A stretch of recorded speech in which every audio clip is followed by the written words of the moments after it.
Hi friends, நம்ம இன்றைக்கி Oreo பாப்ஸ் எப்படி பண்ணுறதுன்னு பார்க்கலாம். இதுக்கு வந்து ஒரு பேக்கெட் 10 ரூபா பேக்கெட் ஓரியோ பிஸ்கெட் எடுத்துக்கிட்டேன். அதை வந்து க்ரீம் தனியாக, பிஸ்கெட் தனியாக எடுத்துக்கிட்டேன்.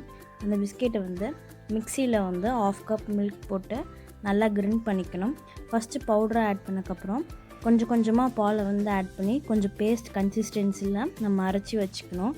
அப்போ தான் வந்து இந்த பாப் செய்கிறதுக்கு ஈஸியாக இருக்கும், நல்லாவும் வரும் அவுட்புட். அதுக்கப்புறம் 1/2 டேபிள் ஸ்பூன் வந்து பேக்கிங் பவுடர் போட்டுக்கணும். பேக்கிங் பவுடர் போட்டு நல்லா மிக்ஸ் பண்ணணும்.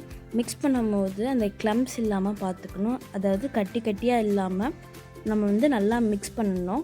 அதுக்கப்புறம் குழிப்பணியாரம் பாத்திரத்தில் வந்து கொஞ்சம் ஆயில் விட்டு நல்லா ஸ்ப்ரெட் பண்ணி வச்சுக்கணும். இல்லாட்டி பட்டர் இருந்தால் இன்னும் பெஸ்ட்டாக இருக்கும். அதை வந்து நல்லா சுற்றி அப்ளை பண்ணிக்கோங்க.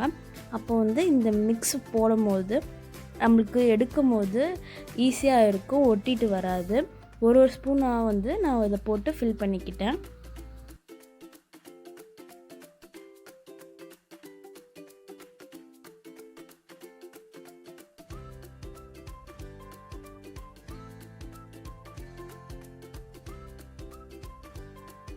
₹5 டைரிமில்க் நான் எடுத்துக்கிட்டேன். உங்கள்கிட்ட ₹10 இல்லை வேறு ஏதாவது சாக்லேட் இருந்தாலும் அது சின்ன சின்னதாக கட் பண்ணி அதை வந்து ஆட் பண்ணிக்கோங்க.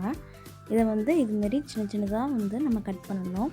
அப்போ தான் வந்து அந்த ஸ்டஃப்குள்ளே போடும் போது நம்மளுக்கு நல்லா க்ரீமியாக இருக்கும், அதேமாதிரி நல்லா சாக்லேட்டியாகவும் இருக்கும்.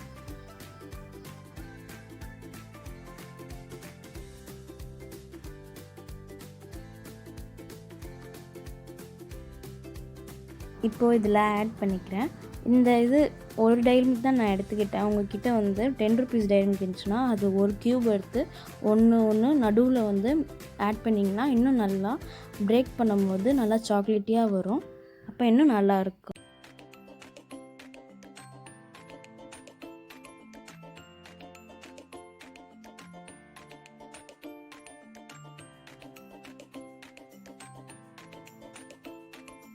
இப்போது இது ரெடி ஆயிடுச்சு. நம்ம இப்போது இதை வந்து ஸ்டவ்வில் வச்சிடலாம். ஸ்டவ்வில் வந்து லோ ஃப்ளேமில் வச்சுக்கோங்க, அப்போ தான் வந்து கீழே வந்து அடி பிடிக்காது.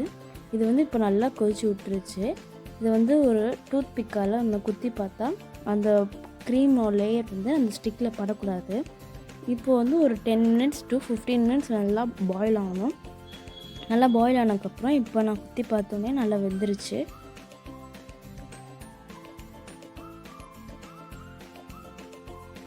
இப்போது வந்து இன்னும் திருப்பி போட்டுடலாம். இன்னொரு சைடு திருப்பி போட்டுடலாம். திருப்பி போடும்போது பார்த்து போடுங்க, உடஞ்சிடக்கூடாது.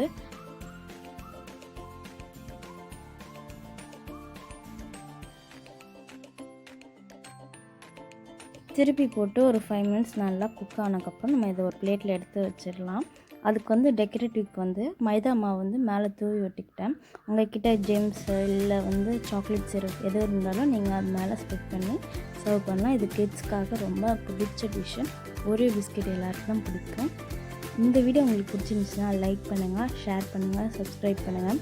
உங்களுக்கு ரொம்ப பிடிச்சிருந்துச்சுன்னா உங்கள் ஃப்ரெண்ட்ஸ்க்கும் சொல்லி ஷேர் பண்ணுங்கள்.